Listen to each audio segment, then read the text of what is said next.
cryptocurrency. You hear about it all the time. It's the future of finance. It's digital gold. It's a revolution. But let's be honest, for all the hype, there's a ton of confusion. So what is it really? Well, that's what we're going to do. We're going to perform a kind of materialist autopsy, cut through all the noise to figure out what it's actually for. Let's get into it.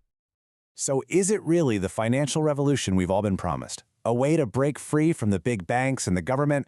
Or is it something else? Something more like a global, unregulated casino that's just pretending to be a new kind of investment? As we're about to see, the reality is a long way from the marketing pitch.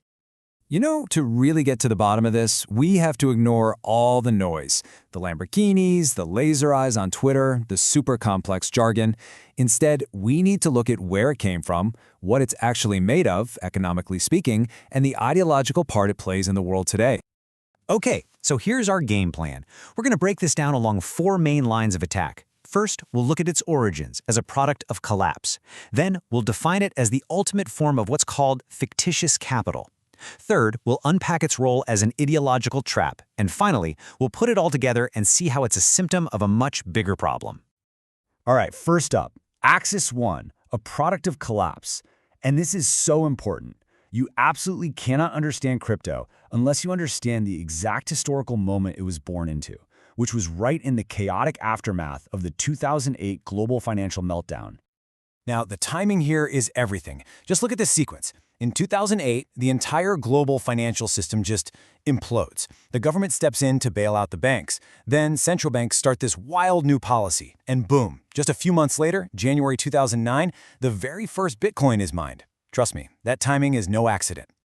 So what was this wild policy? It was called quantitative easing, or QE. And what it meant basically was that central banks started printing trillions of dollars out of thin air to buy up financial junk. And this did 2 things. 1, it bailed out the very same financial elites who caused the crisis in the first place. And 2, it watered down the value of the savings and wages of everyday people. And right there, that's the opening crypto needed. Its whole sales pitch was born in that moment. The story was simple, and it was really powerful. Look, the government and the banks are corrupt. They rig the system and then they print money to save their friends. Crypto was pitched as the escape, a tech solution, a decentralized system they couldn't control. Okay, so we've got the historical backstory. Now let's move on to Axis 2 and try to figure out what crypto really is. Not the marketing, but what it is in its bones, economically speaking. If it's not actually money, then what is it? First, we got to get one thing straight. Crypto isn't money in the scientific sense.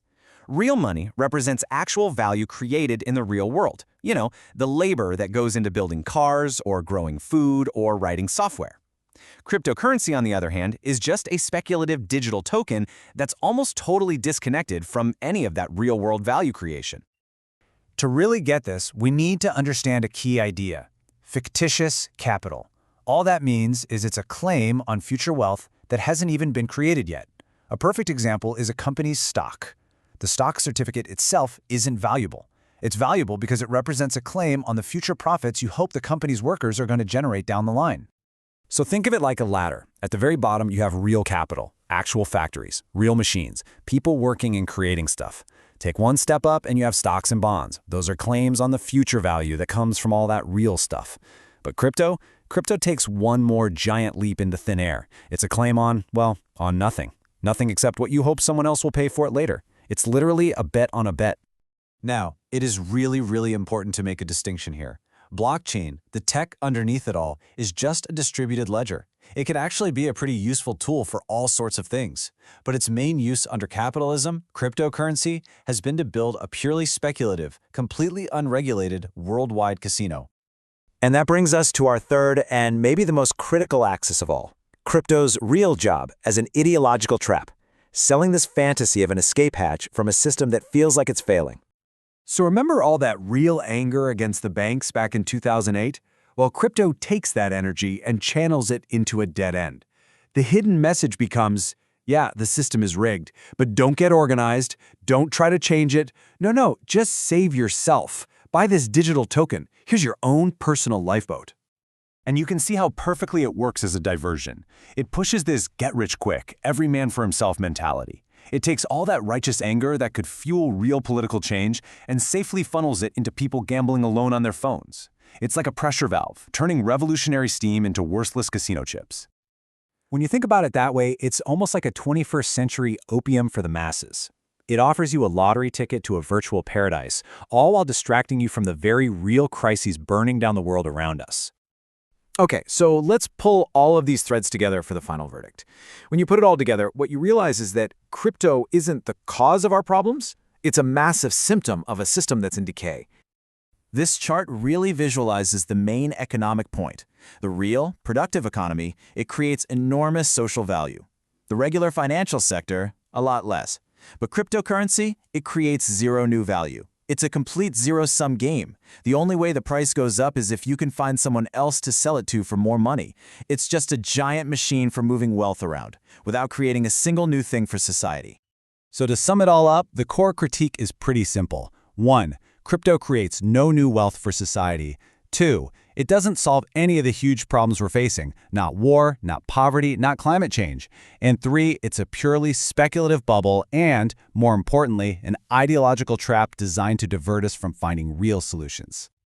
And this all leads to the big takeaway of our analysis today. Crypto isn't the future. It is the ultimate symptom of a financial system that's in a very advanced state of decay, a system that's become more and more parasitic and disconnected from the real world. It's a phenomenon that was born from the fire of the 2008 crash. And, if this analysis is right, its destiny is to be completely consumed by the flames of the next one. And that really leaves us all with one final, pretty big question. As the cracks in the current system get wider and deeper, what's the path forward? Do we all scramble for our own individual digital life rafts while the ship goes down? Or do we work together to try and build a new, better ship altogether? The choice, as this analysis suggests, isn't a technical one. It's a political one.